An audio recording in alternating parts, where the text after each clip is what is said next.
Ai, kia ora tātou. Tēnei te mihi kia koutou katoa, kua tai mai nei ki tēnei wahanga tua toru I pana ki ngā mahi o ngā tautia ki Taonga. Nā reira, tēnei te tino mihi. Māku I tīmata tō tātou hui. Whakataka te hau ki te uru, whakataka te hau ki te tonga. Kia mā kina kina ki uta, kia mā taratara ki tai. E hia ki ana te ata kura, he tio, he hoka, he hauhu, ati hei mauri ora.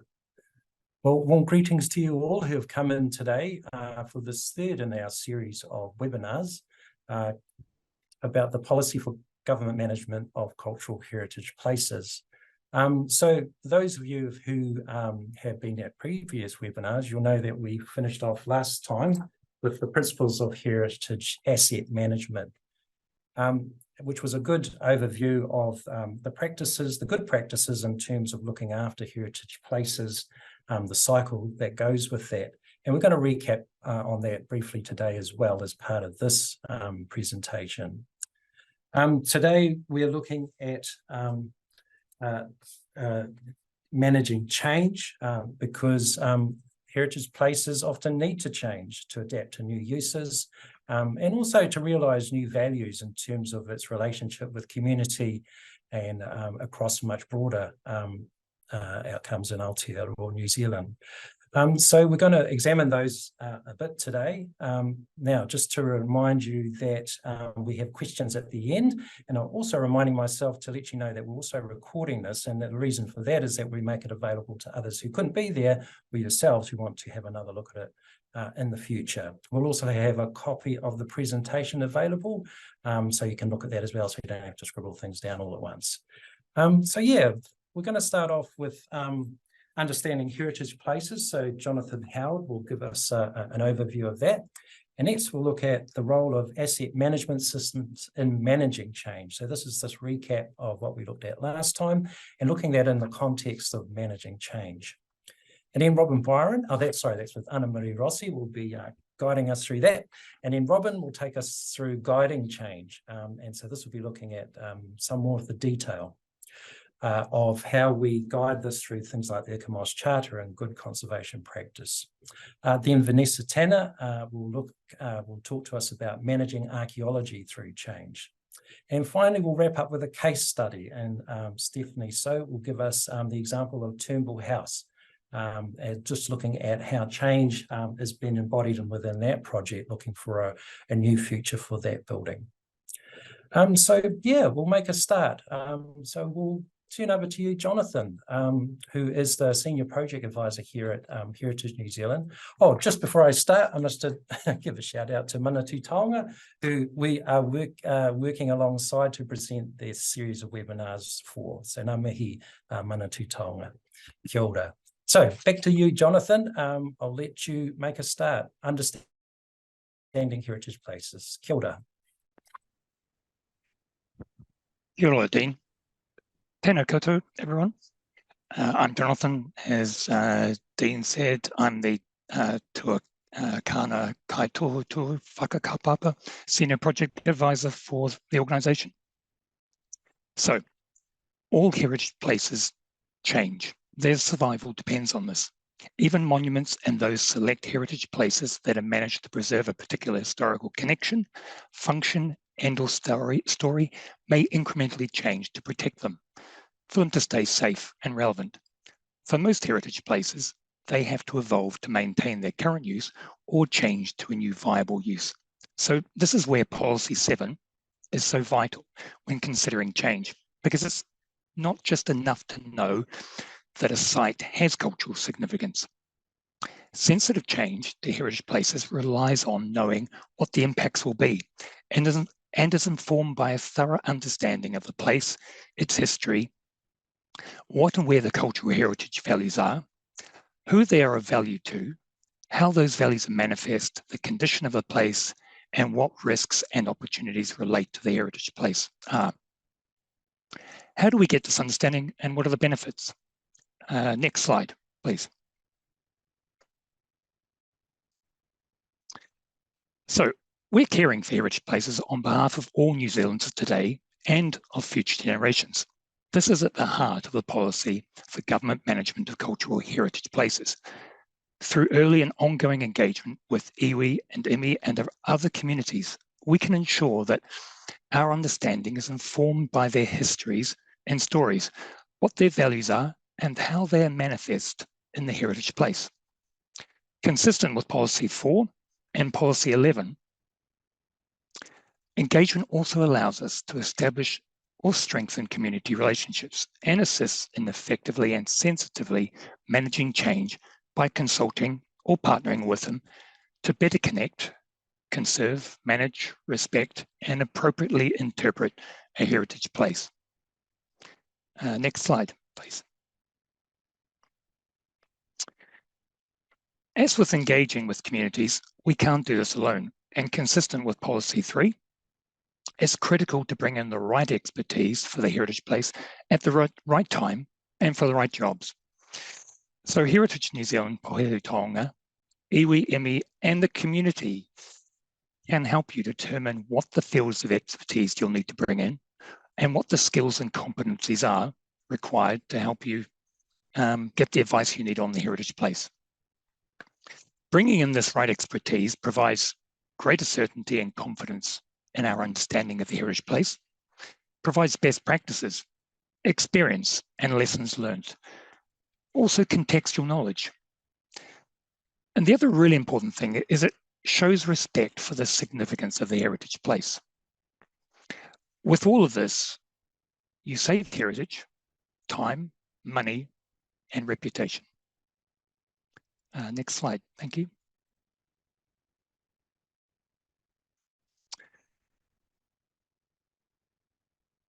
With the assistance of our communities and expertise, we need to know the physical, documentary, and oral history of our heritage places.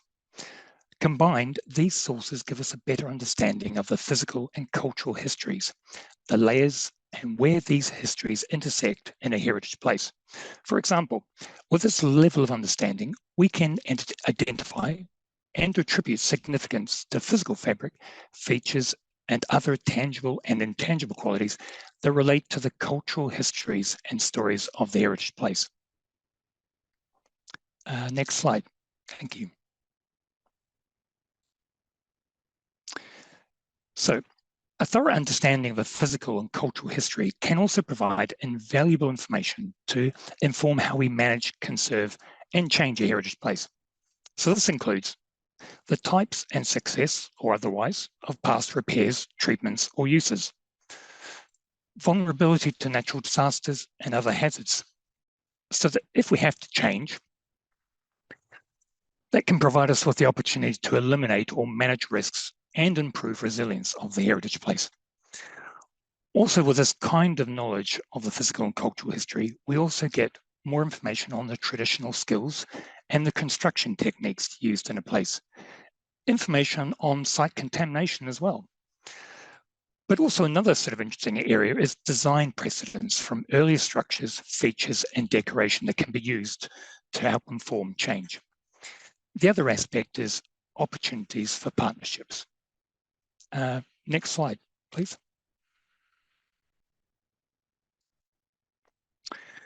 So, once we have a thorough understanding of the heritage place's history, we can, consistent with Policy 8 and Policy 10, determine the types and levels of significance of the overall heritage place, but also the different types and levels of significance of the individual parts that contribute to this heritage place. This is critical to informing how we manage and prioritize a heritage place within our property portfolios, but also how we leverage heritage and what policies we have for appropriately managing different levels of significance and change within an individual heritage place. The best way to bring this all together is in a conservation plan, which will be the subject of a later webinar early next year. Next slide, please.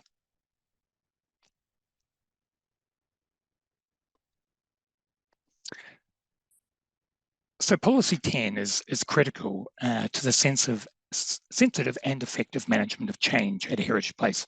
In particular, creating a detailed heritage inventory for an individual heritage place that attributes levels of significance and protection management that should be afforded to individual vistas, structures, spaces, features, and elements. This will provide greater certainty about where change can be avoided or limited, perhaps just as importantly, where changes can be sensitively made in and around the heritage place. The heritage inventory should be included in the conservation plan and the asset management system for managing that heritage place.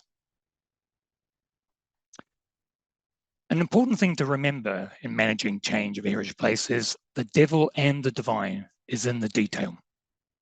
Kia ora. Thank you.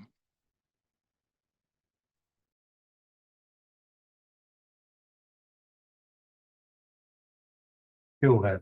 Thank you, Jonathan. Really good to see how the understanding of place is so important in developing plans or ideas about change for a heritage place, and particularly the opportunities that can arise from that when you think about narratives for mana whenua and other community. Is really important to weave into that as well. Ka nui te mihi kia koe.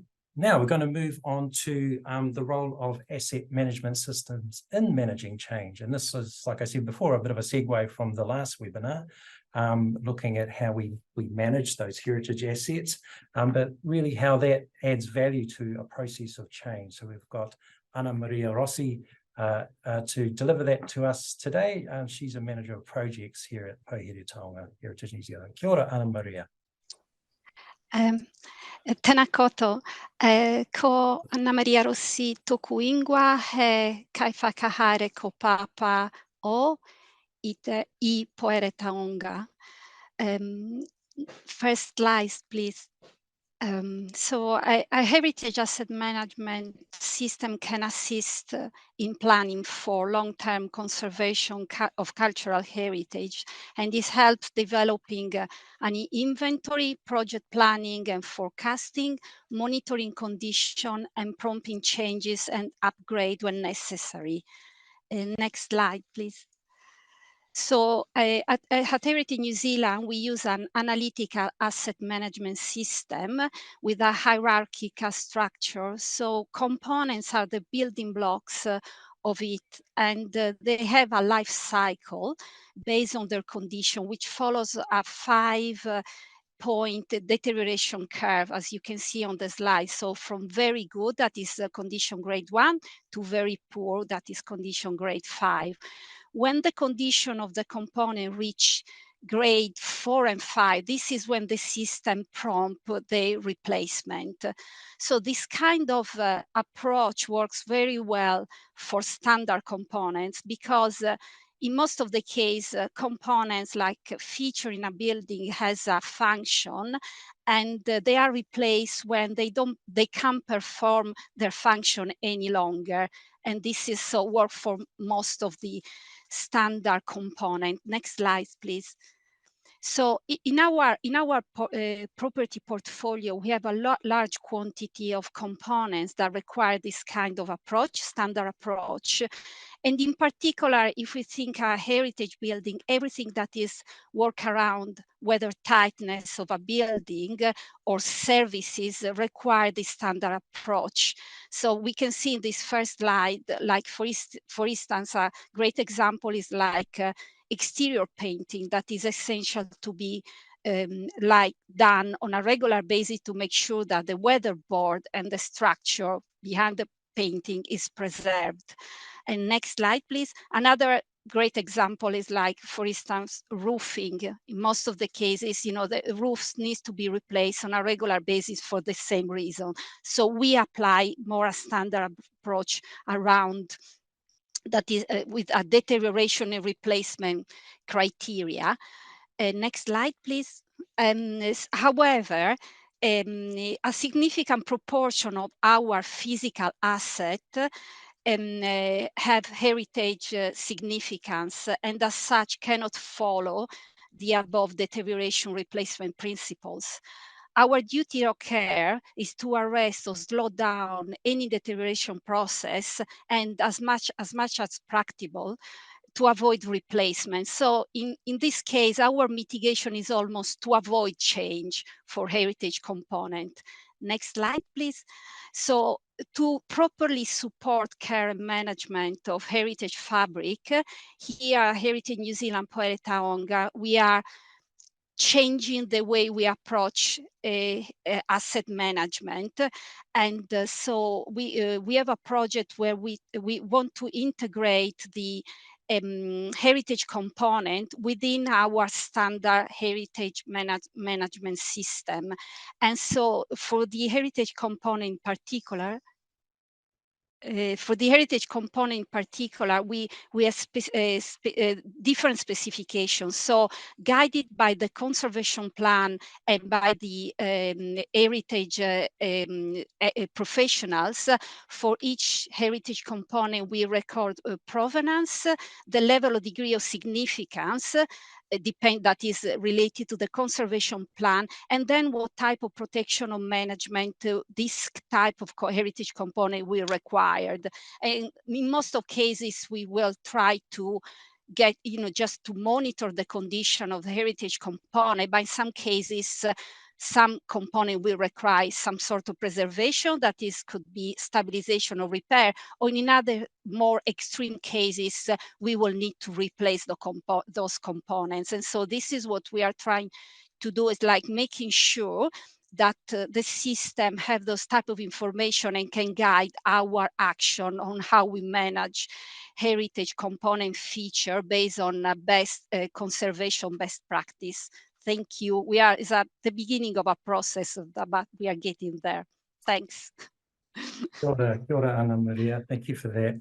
And I guess, the heritage asset management systems, they help contributing knowledge to conservation plans, but also the discussions that follow in terms of, if change is one of the things that needs to be looked at. So it's an important contributor, but importantly, it also ensures the maintenance of these places, so they are in a condition that has many options in terms of use or appreciation, depending on how it's situated. So kia ora, Ana Maria.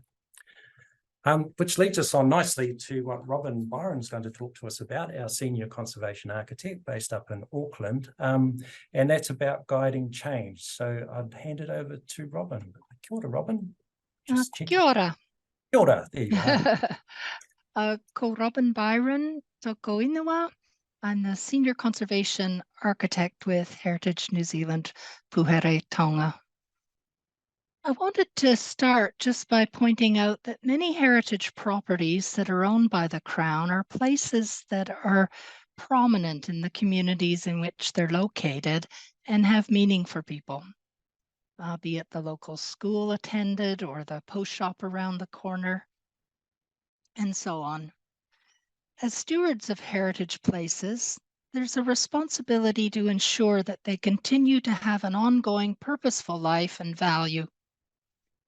And by recognizing and celebrating the rich qualities of our heritage that our heritage places possess, and telling the stories that they embody, we make heritage places resonate with those that experience them.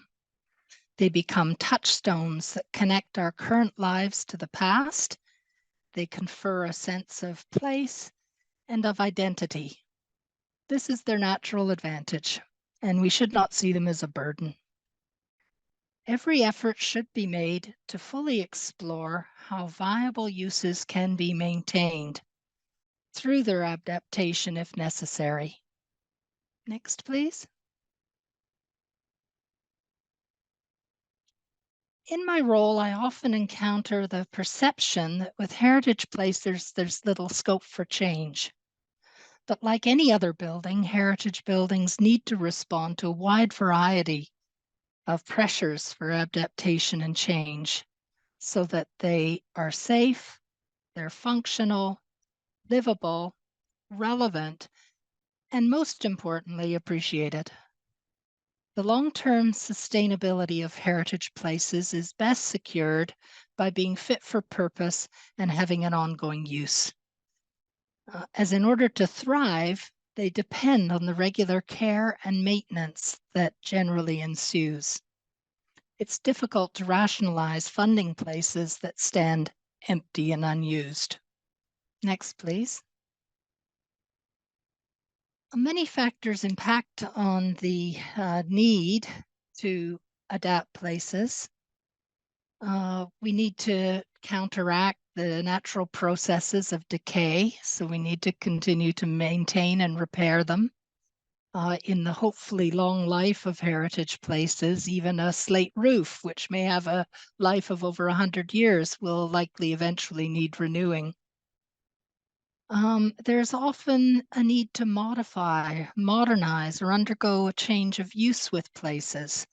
They need to continue to respond to the changing ways we utilize places, the way we conduct our work and business, the way we deliver our services. Changes occur in upgrading to achieve a number of different requirements. One might be improved structural integrity. Seismic strengthening is mandated for many heritage buildings, which fall below the 34% new building standard.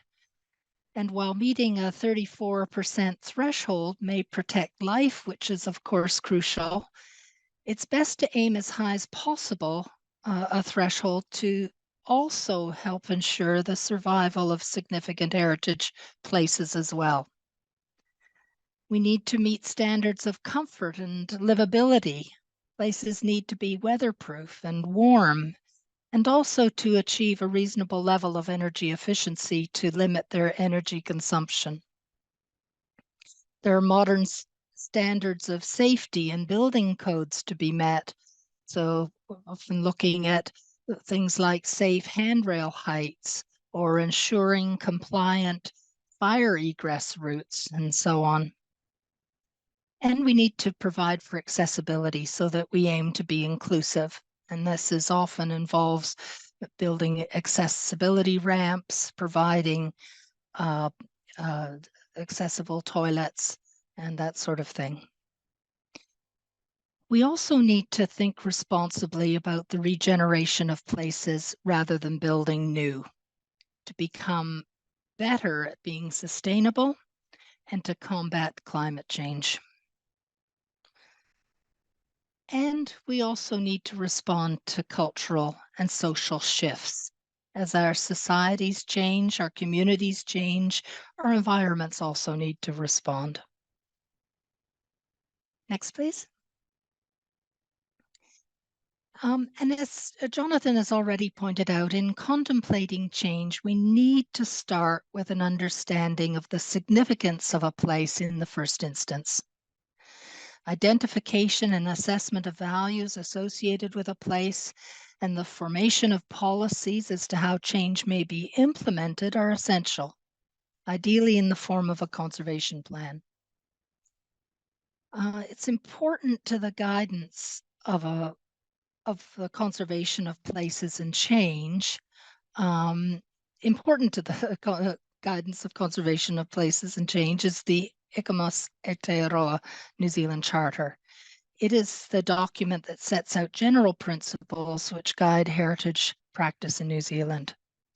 In the Charter, adaptation is a recognized conservation process that assists in ensuring the long-term future of heritage places. Next, please. The Charter advises finding appropriate, compatible uses and making sensitive interventions that ensure as much as possible that the significant heritage values, building fabric, and features associated with them are maintained in the process. By finding compatible use, this is important because it will influence the degree to which change is necessary, and being compatible, that will limit the change necessary. While a place may have layers of significance conferred by modifications through time, in broad terms, it is generally the case that where changes have already occurred, there's few further scope for change. Next, please. Alterations and additions should be respectful and compatible with the qualities of a place, avoiding inappropriate or discordant contrasts in form, scale, mass, color, and material.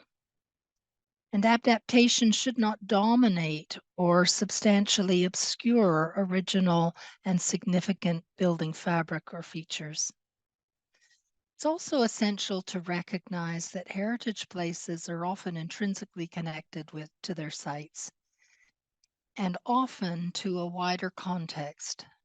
And so it is important to consider that the setting and make sure that alterations and additions will not adversely impact on the environs. Next, please. And as I mentioned previously, it is increasingly incumbent on all of us to consider the adaptation of existing buildings, including heritage places, in view of the embodied energy they possess as part of the ever-pressing need to reduce our carbon footprint and battle climate change, instead of building anew. Avoiding material waste, saving on energy required for the production of new materials and for new building construction. This supports adaptation and reuse from an environmental perspective and is most often cost saving as well. Next, please. We also need to future-proof our heritage assets. Ongoing, regular, and appropriate, not expedient, maintenance and repair is the single most important thing that can be done to ensure the health and survival of heritage places. And it's cost effective in the long run to avoid the need for more costly major repairs if defects are left unattended to. In instances where it's determined that a heritage place cannot be adapted and or reused and made fit for purpose, and after all avenues for continued use are considered, or a place becomes surplus to needs and will require disposal, it is vitally important that the place continue to be responsibly maintained and consideration be given to how the values of a heritage place is best protected in preparing it for a new owner and purposeful renewed life. Thank you.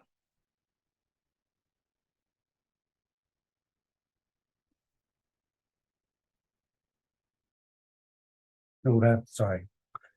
Thank you, Robin. That was really great. Just, I guess, getting to that space where we're exploring what the options are in terms of change. But I think you're reflecting again on the importance of the process of maintenance and managing these places. If they're maintained well, then we give all the potential in terms of how change could actually be done.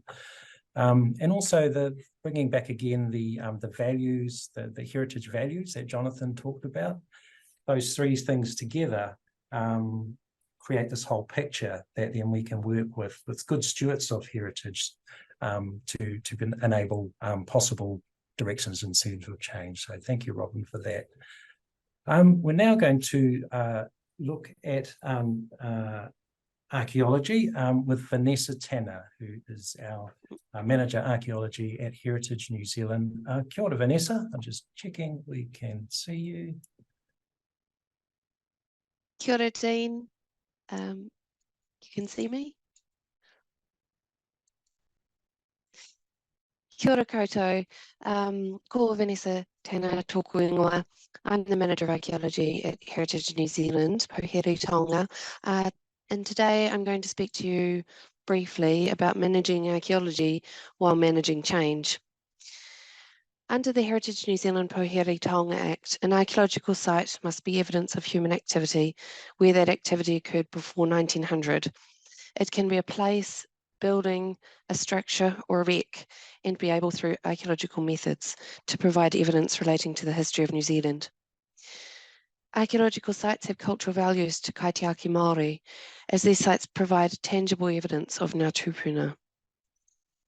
Policy 2 relates to government agencies meeting legislative requirements. In terms of archaeological sites, Heritage New Zealand encourages early identification and planning for archaeological sites, and mitigation for their loss should it be unavoidable as a result of plans to manage and adapt a place.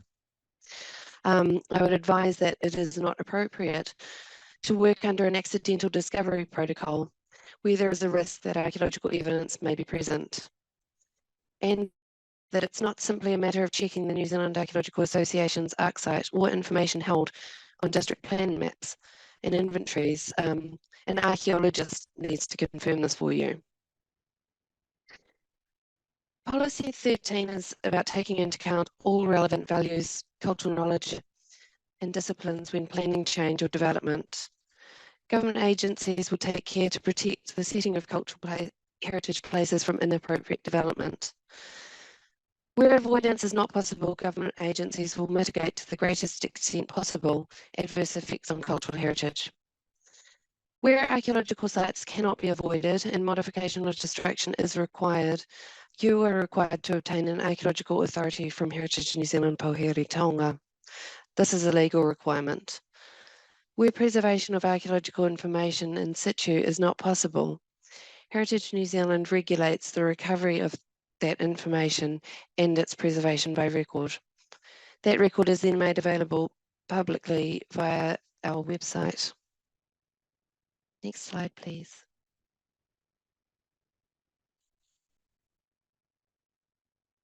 Oh, I'm sorry. I think I'm one slide ahead. Sorry, can you go? Oh, no, you're good. An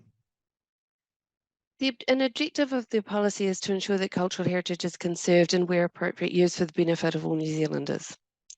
Heritage New Zealand Pouhere Taonga regulates the recovery of archaeological information and preservation by record where in situ preservation is not possible.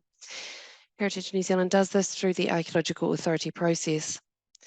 When processing an Archaeological Authority application, Heritage New Zealand considers the effects on the archaeological and the Māori values, options investigated to avoid impacts, and how much of an archaeological site can and is being preserved.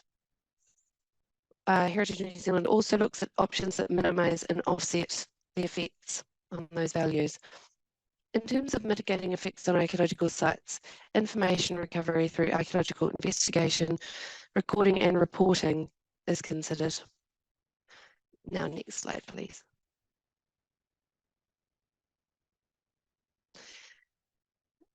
Heritage New Zealand includes conditions on archaeological authorities that are proportionate to effects. They reflect the information potential of the archaeological sites being modified or destroyed, and conditions generally include things like on-site briefings, archaeological management plans, tikanga, monitoring of earthworks, archaeological investigation and recording, and the production of archaeological reports. Next slide, please.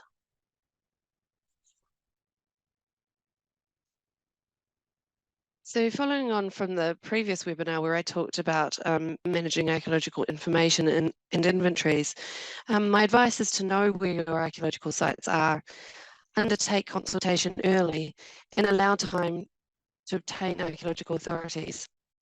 Heritage New Zealand Pouhere Taonga processes standard archaeological authorities within 25 working days.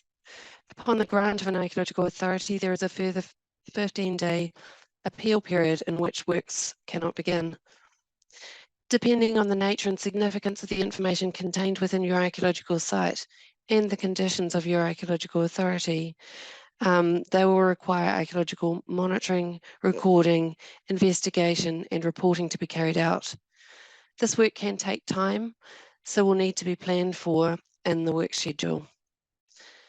The on-site archaeological work carried out is only a small component of the work that your archaeologist will have to complete, as the post-field work specialist analysis, interpretation, and reporting takes the bulk of the time. This is why Heritage New Zealand provides authority holders with 6 to 12 months to provide the final archaeological report in compliance with an archaeological authority. Heritage New Zealand then makes that report publicly available via its website.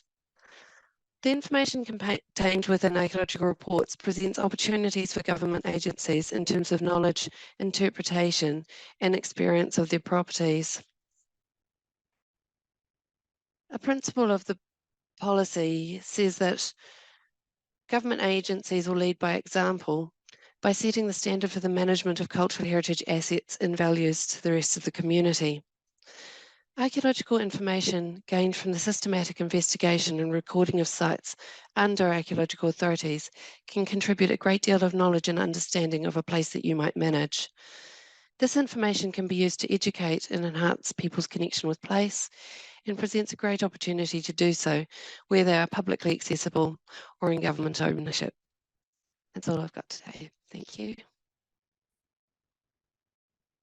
Kia ora. Thank you, Vanessa.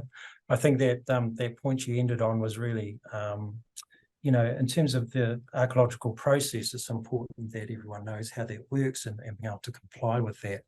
But the value of the process is really important to highlight as you've done, because we often reveal a lot about not only the history of the place, but also other uses in which it has kind of done over time. So it's a valuable tool in understanding, and also can reconnect communities that may have lost that immediate attachment or association, particularly Māori communities, because the land has been out of their control for some time. So I think it's a really important tool, and thank you for explaining that through to us. Ngā mihi.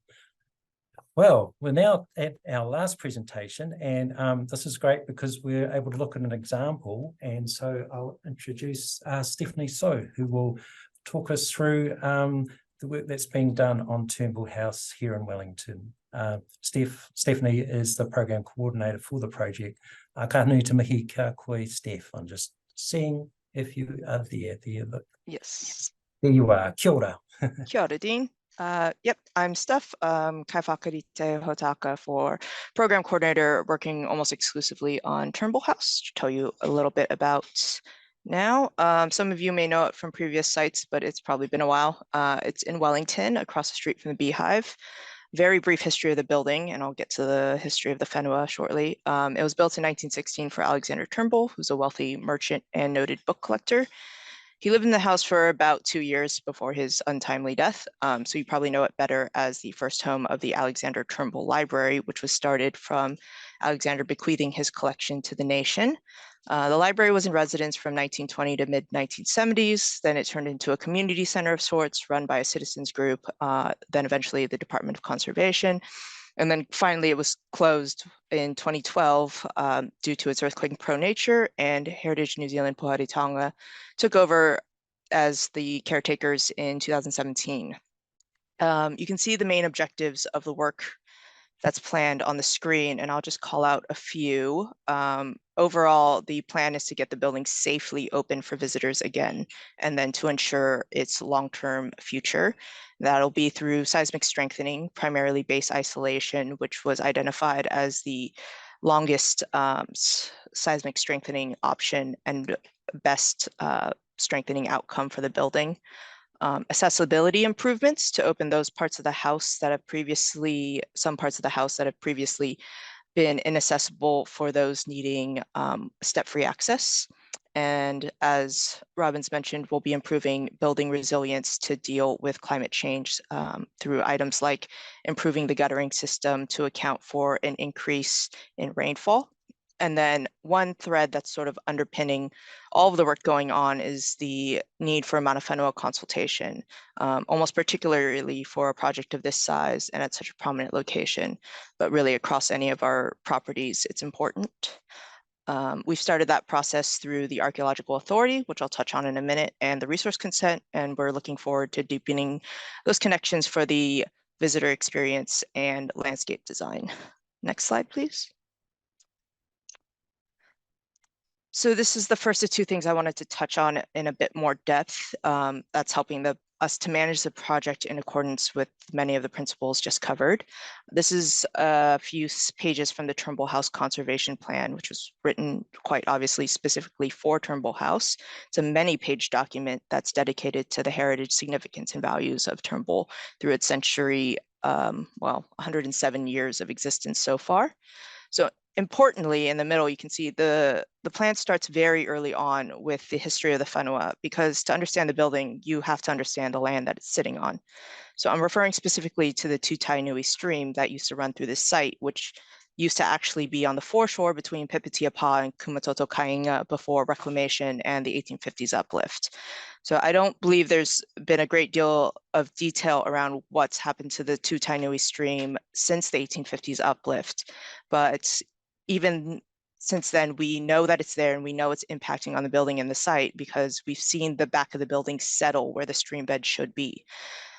It's also then factoring into our designs for the base isolator foundations so that it's accommodating the change in soil composition for that stream bed.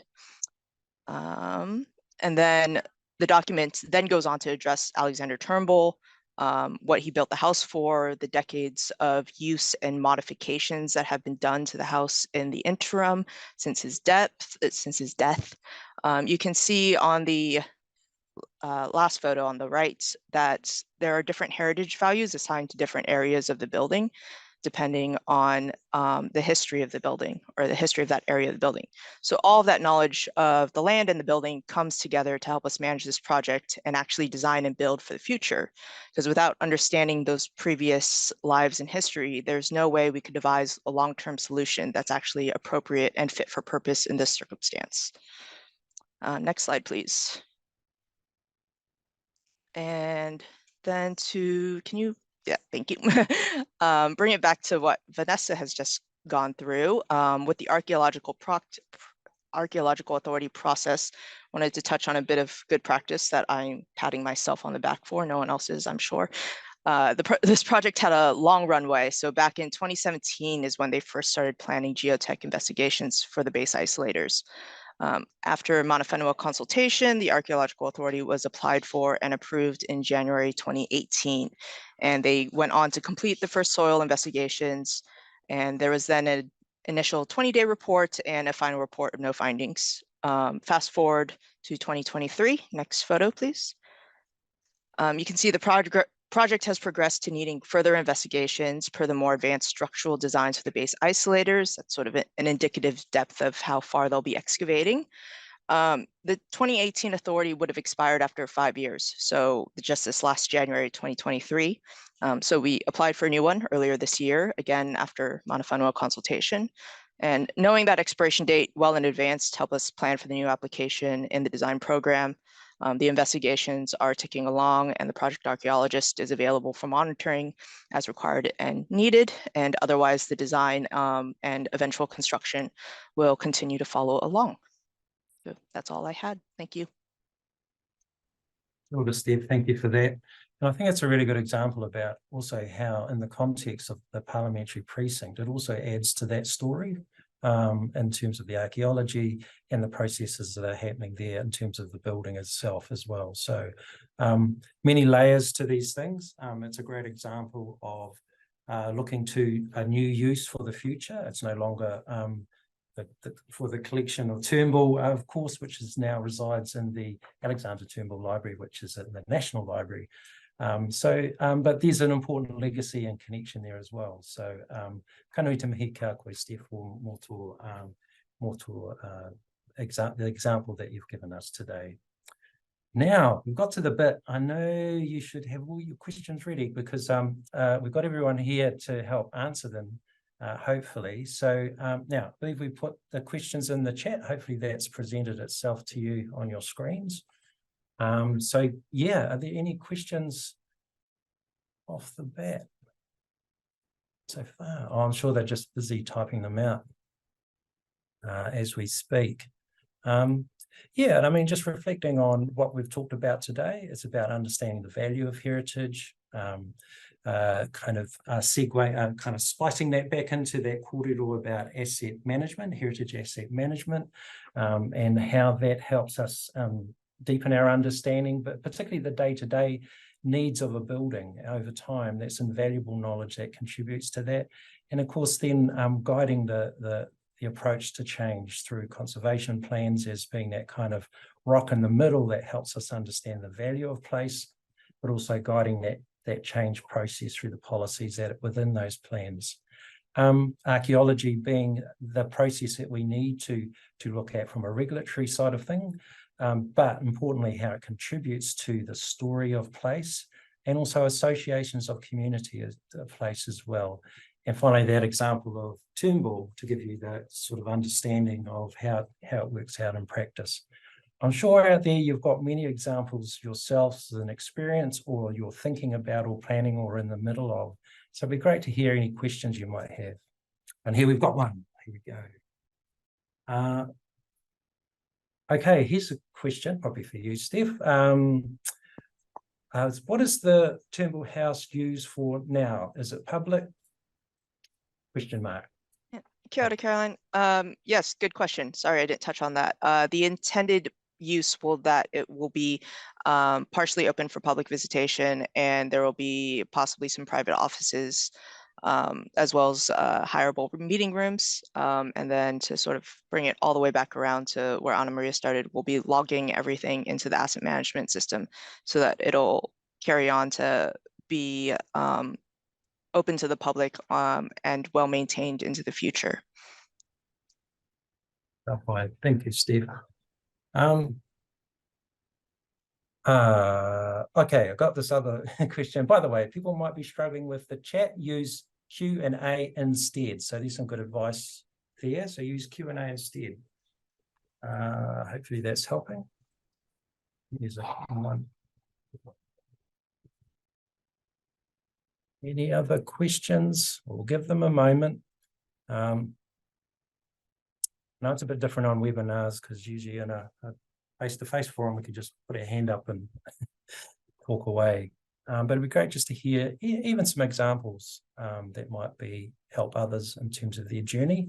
Here we go. Here's a good one. Right. Okay. Does divestment dilute the heritage values of a place? Often heritage places end up in the too hard basket, so they are divested. How much value do you think should be attributed to Crown entities retaining ownership of heritage places that they have owned since the original construction? So I guess there's two parts to it really.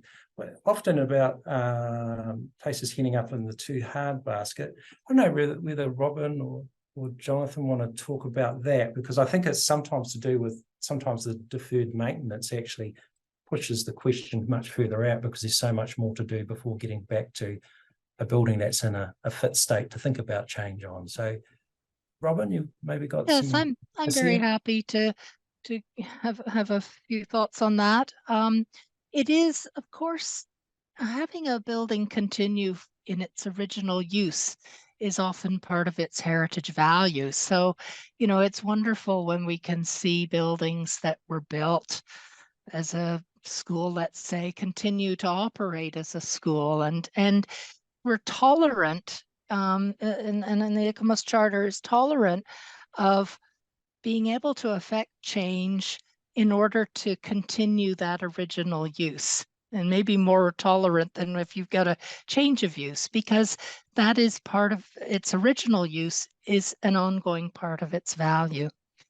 And often I do think that perhaps the decision to divest a building is sometimes made too hastily, because I think it's so important that places do have an ongoing use, and it's vitally important that if you're going to be to allow a degree of change to them, so that they can remain vital and relevant and purposeful. There are, I'm afraid, too many examples of places where the building has been divested and and someone moves on and a place just sits empty. And without that ongoing use, people taking care of it, it inevitably starts to deteriorate.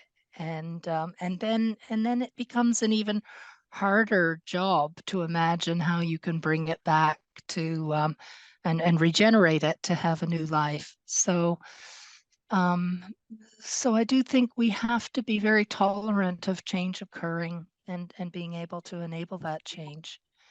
I do think too that you know, what we have to try and encourage, and I was addressing in my last image, was just ensuring that places continue to be well maintained, so that if they are no longer fit for purpose, they no longer have a use. I mean, we do see crown buildings, owned buildings that are just become redundant because of changes in, let's say, the postal system. You know, a lot of post offices no longer exist. So, you know, it's difficult to justify having a building if that purpose is no longer there. So what we want to do is just make sure that the building is well protected, so that it can go on to have a new use and a new life as much as possible. Sorry, that was maybe a little long-winded, but sorry, forgive me, Dean. I was just going to add one thing. Sure. In terms of you know, divesting a property, I think we've all got a duty of care when considering that sort of option, to consider the succession planning, so that we're very clear on not just simply that, for example, a particular owner or steward may not have the ability to continue to care for a heritage place, but also that any transfer to any other body, whether they be public or private, those bodies have that capability to look after the heritage place as well. So I think that's all part of the process. It's sort of a very important aspect, not just making a decision to divest, but being very clear about the capabilities and resourcing of those we may be divesting to. Thank you, Jonathan. We've got another question for Turnbull. I think this is an easy one, Steph. It's is Turnbull building surrounded by open space used for lunch, etc.? So Turnbull is actually quite pinned into the city. It's got Bowen Street on one side, then on two other sides, it's surrounded by modern building, Bowen House from the 90s, and then the front lawn is a little postage stamp of a front lawn, but we're looking to revitalize that into something that is a public amenity and used for lunches and other gatherings. Yeah, no, it will be a nice space when that's done. We've got a question here. We have such a building, the pump house at Motet, where we still run a boiler and regularly the beam engine. Of course, we don't pump the water out of Western Springs. We do struggle with raising the funds, though, to consistently invest in maintenance. So, yeah, just a question, and already just letting us know about the pump house at Motet, some of the issues around that. But great, the boiler still runs. It's really, you know, in terms of those machinery and things like that, it's an active part of the building's being. So to hear that's wonderful. Thank you for that. What's that one down there? Oh, I can't see what this actual question is. That one there? Sorry. No, that's not. Here we go. Oh, yes, this one. Right. What percentage of Heritage New Zealand listed places are actually owned by Heritage New Zealand or the Crown? I don't think we can answer that outright. I'd say it's a small percentage of listed places. Anyone from the panel who might be able to answer that? We have 47 listed, properties within our portfolio. We have over 6,000 listed places on our Heritage New Zealand list. So that probably gives you an idea of the ratio. And Crown Down, I can't tell you, but I would say it's a proportion, but not a large proportion of that. Yeah. Okay. Well, I think, is that all the questions that have come through? Well, I think we've reached the end. So I'd just firstly like to thank everyone, thank all of our panelists for presenting today, particularly around this, this wānanga, this webinar on managing change. Thank you for all of those insights and information. I'd also like just to highlight what's coming next in the new year now and to be confirmed. So just watch these channels that you have been so far. So of course, the number 4 will be understanding the legislative framework for protecting heritage, and then conservation planning, which would be really good to get into the detail of. That will be our final one, which will be in March. So that's February, March next year. So keep an eye out for those. Just also a big thank you to the team here at Pouhere Taonga for running it, Angelica in particular, who's on his side, Paul, who's been helping with the technical things. So thank you both for that support. But importantly, thank you to all of you for coming in and participating and being part of this webinar today. We thank you for your time and also your questions. They were really good to see today. So ka nui te mihi kia koutou katoa. So yeah, I think that's probably that's what I've got one here. Oh yes, just some summary points. I did touch on them briefly before, but I think I'll just go through them quickly. So we just to recap, we had understanding heritage places, and that was with Jonathan. Points about engaging with iwi and those associations of community, getting expert input into that process, understanding the physical and cultural histories and significance, and from the broad context of place, but also obviously the elements within that as well, because that's when we're often weighing up what change can happen. Thank you again to Anna Marie Rossi for providing us about how the asset management process can help in managing change as well. So this really helps in terms of ensuring the building's in a maintained state to begin with, but also it adds to that knowledge about place as well. And of course, it's guided by expert input in terms of the condition of buildings and how those cyclical processes should happen. Thank you again to Robin, looking at the processes that guide change, those discussions, importantly using things like the ICOMOS Charter, but I think also the examples that we've experienced ourselves or learned from others, because those are always the best places to get that understanding of how these discussions can unfold. It's really a space where we understand the opportunities, I think, with heritage in terms of new uses or continuing old uses, which might find that these buildings can contribute to society on a number of levels. And also, of course, that point about climate change in terms of maintaining places simply for the fact that we don't have to build new and we don't contribute any more to climate issues in the sense of carbon and so on. And thank you, Steph, for the example of Turnbull House, a great example of working through all of those issues of change, be it on a very often difficult site with a stream underneath. I understand a tunnel as well that goes from Barn House to Parliament. So thank you for that and your expertise in that area. Nā reira koutou, māku I whakakapi tō tātou hui.